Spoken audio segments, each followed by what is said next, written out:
It was loud, fast, and powerful, almost too much for its time. The Ford 351 Cleveland wasn't just another engine, it was a statement that pushed the boundaries of muscle car engineering.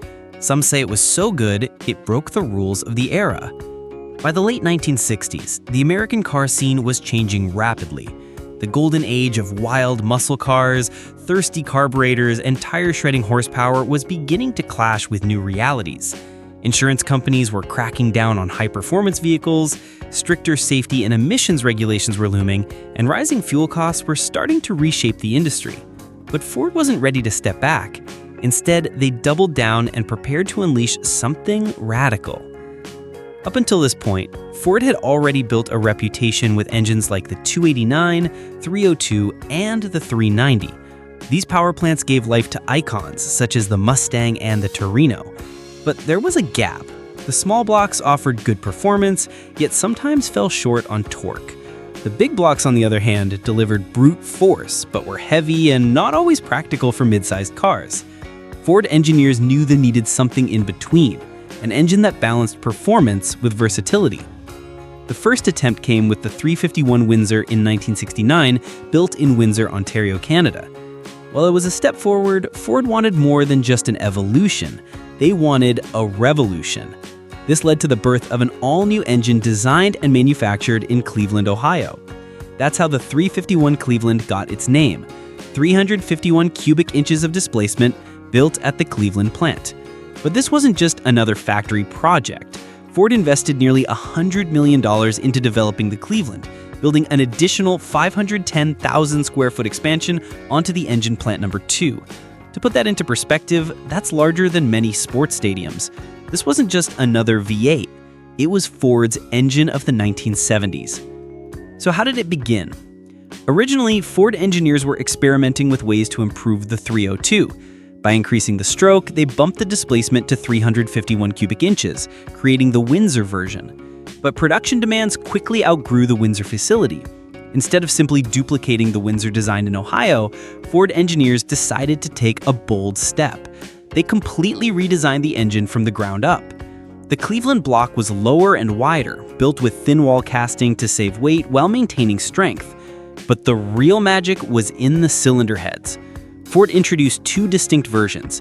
The 2V two-barrel carburetor heads had smaller ports and valves optimized for drivability and everyday performance. The 4V four-barrel carburetor heads, however, were a game changer. With canted valves tilted in two directions, a design borrowed from Ford's big block 385 series V8s, these heads breathed better than almost anything in their class. The massive 2.19-inch intake valves and 1.71-inch exhaust valves allowed the 351C to move air and fuel at levels comparable to Chevrolet's legendary 427 L88 big block. That kind of airflow meant serious horsepower potential. But the innovations didn't stop there. Unlike the Windsor, which routed coolant through the intake manifold, the Cleveland used a block-mounted cooling system. This made the design more reliable, less prone to leaks, and helped the engine run cooler under stress.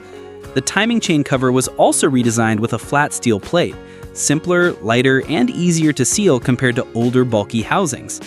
These engineering choices gave the Cleveland a unique identity. It wasn't just another Ford V8, it was a completely fresh approach to muscle car power. By July 1960, the first production 351 Cleveland engines rolled off the line for the 1970 model year. From day one, it stood out not just because of its power, but because it was clearly designed with racing DNA. The wide ports and high-flow heads made it an instant favorite among enthusiasts. However, some critics argued that the oversized ports on the 4V version reduced low-end torque, making it less practical for street driving. Despite this trade-off, few could deny its potential. With the right tuning, the Cleveland was capable of producing serious horsepower that rivaled engines far larger in size. What started as Ford's middle ground between small block and big block engines soon became one of the most legendary motors in American muscle history. The 351 Cleveland wasn't just another engine. It was proof that Ford was still willing to take risks in the age of restrictions. At lower RPMs, the 351 Cleveland's massive ports sometimes made it feel sluggish before the engine came alive. This was especially true for the high-performance 4V heads with their oversized runners. To counter this, NASCAR engine builders began experimenting with epoxy fillers to reshape the ports and raise their floors, which improved air velocity and made throttle response sharper. Even with these quirks, the Cleveland was still a huge leap forward compared to Ford's earlier small blocks. So, how much power did it really make? The base two-barrel, 2V, version of the 351 Cleveland was rated at around 250 gross horsepower at 4,600 RPM, with 355 pound-feet of torque. That was strong for a mid-range V8 in 1970. The performance-focused four-barrel, 4V variant took things further, delivering 300 gross horsepower at 5,400 RPM and 380 pound-feet of torque at 3,400 RPM. These figures gave it serious muscle, even by modern standards. For comparison, the Windsor 351 with a four-barrel carb made about 290 horsepower and slightly more torque, around 385 pound-feet. But in real-world testing, the Cleveland proved quicker thanks to its superior high RPM breathing. Contemporary magazines backed this up. Road testers put a 1970 Mustang Mach 1 equipped with the 351C4V through the quarter mile in the low 15-second range, quicker than the Windsor-powered version of the year before. Even without heavy modifications, the Cleveland gave Ford's muscle cars a real edge on the street and at the drag strip. Part of the engine's success came from its clever design details. The intake manifold used exhaust crossover heat to improve cold weather drivability, helping fuel atomize better in winter. Lightweight pistons with generous valve reliefs allowed big valves to operate safely, improving airflow. The nodular iron crankshaft, supported by 5 main bearings, balanced durability with relatively light weight, ensuring the Cleveland could take punishment without giving up reliability. It was built with racing in mind, but accessible to everyday drivers. Ford didn't stop there. In 1971, they unleashed a beast, the Boss 351. Based on the 351C4V, the Boss featured serious upgrades, including 4-bolt main bearing caps, forged aluminum pistons, a nodular iron crank with improved balancer and flywheel, hardened push rods, heavy-duty valve springs, and mechanical lifters for higher rev capability. The carburation system was a special 750 CFM spread-bore Autolite 4300D mounted on an aluminum intake paired with a functional ram air setup that fed cool outside air directly into the engine. Officially, it was rated at 330 gross horsepower at 5,400 RPM and 380 pound-feet of torque at 3,400 RPM. These figures gave it serious muscle, even by modern standards. Midway through 1971, Ford also introduced the 351 Cobra Jet, a tamer version compared to the Boss. With a lower compression ratio, 9.1:1 instead of the Boss's 11.1:1, and hydraulic lifters, it was still potent, but clearly designed to meet tightening emissions and insurance demands. By 1972, the Boss 351 was discontinued, replaced by the 351 High Output. On the outside, it looked similar, but the changes inside were drastic.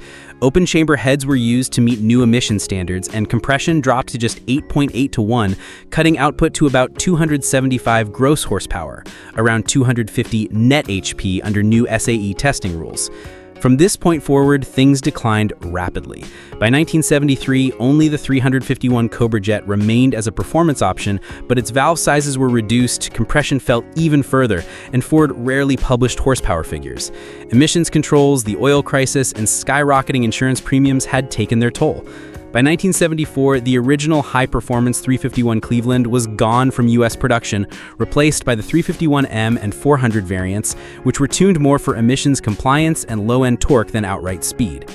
On the racetrack, the Cleveland story was equally dramatic. Its canted valve heads gave it an advantage in NASCAR and drag racing, but that success made it a target.